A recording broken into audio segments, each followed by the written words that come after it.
At least 32 people have been killed and 700 injured in these quakes, is a statement coming in from Venezuela's interim president, Delcy Rodriguez.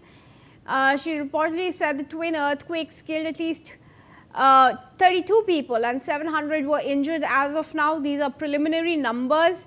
Rodriguez also said rescuers from other countries were arriving in Venezuela over the coming hours. She thanked Donald Trump as well for his offer to help the country in wake of the quakes. Rodriguez earlier declared a state of emergency after the back-to-back earthquakes collapsed buildings in the capital and prompted the closure of Venezuela's main airport. Aditya Wadman is joining us on this now. Aditya, of course, Donald Trump has put out a statement to say that the US is ready for help and it is prepared for help. And how long can we expect the help to arrive from the US and other neighboring countries?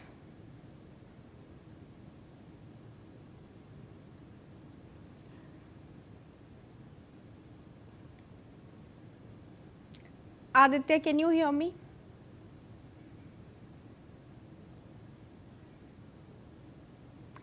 All right, Aditya is not yet connected with us, viewers, but that's the first number of deaths that we have received. This is the statement from the acting president, Delcy Rodriguez. She said 32 have been killed. Of course, the number is expected to rise as damage is yet being assessed. These are the preliminary figures that we have picked up from the statement of Delcy Rodriguez. Yash is there with us on this. Yash, take it over.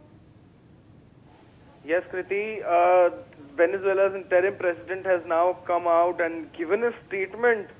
She stated that at least 32 people have been killed and over 700 are injured in twin earthquakes that jolted Venezuela late last night.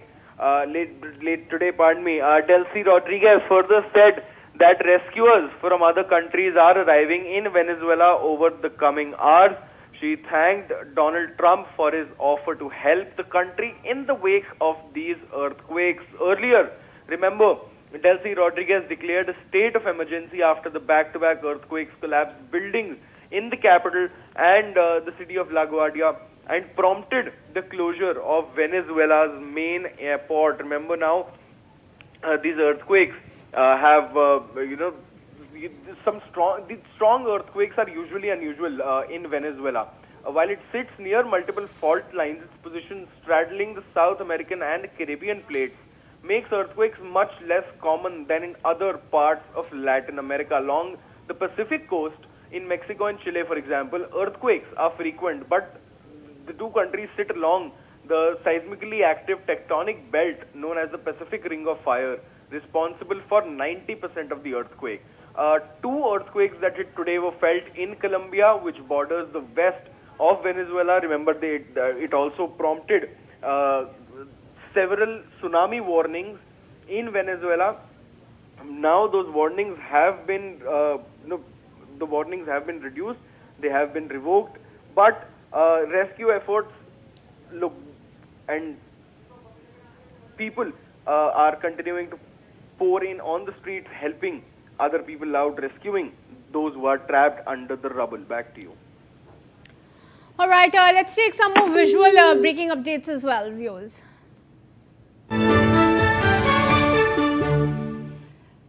Now, scenes from the main boulevards of La Guaira in Venezuela in the aftermath of the earthquake show widespread devastation.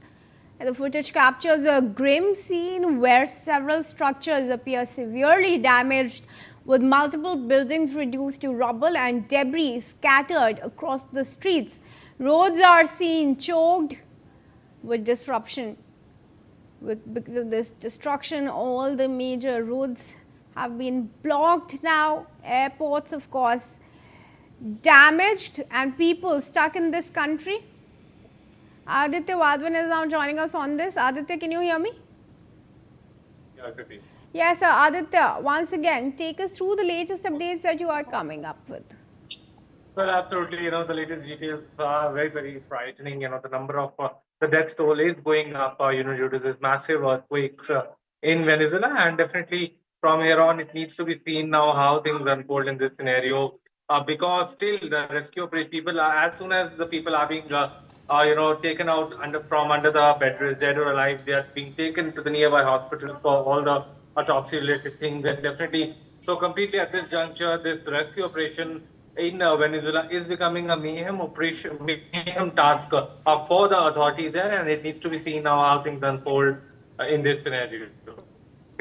All right, let's play those visuals as well.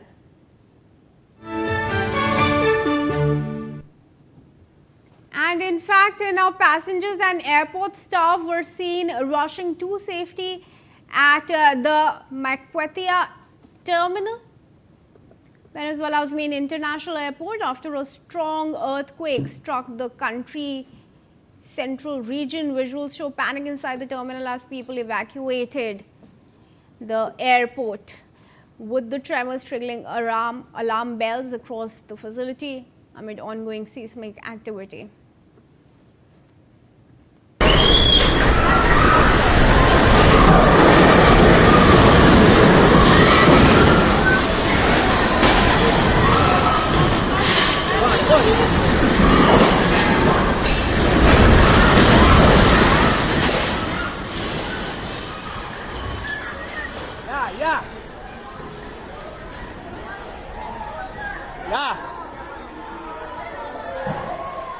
Ya, por afuera que tenemos. No sale de allá. Hermano, no, fuera más peligroso, hermano. Por allá. Señores, al puerta 4. Por allá.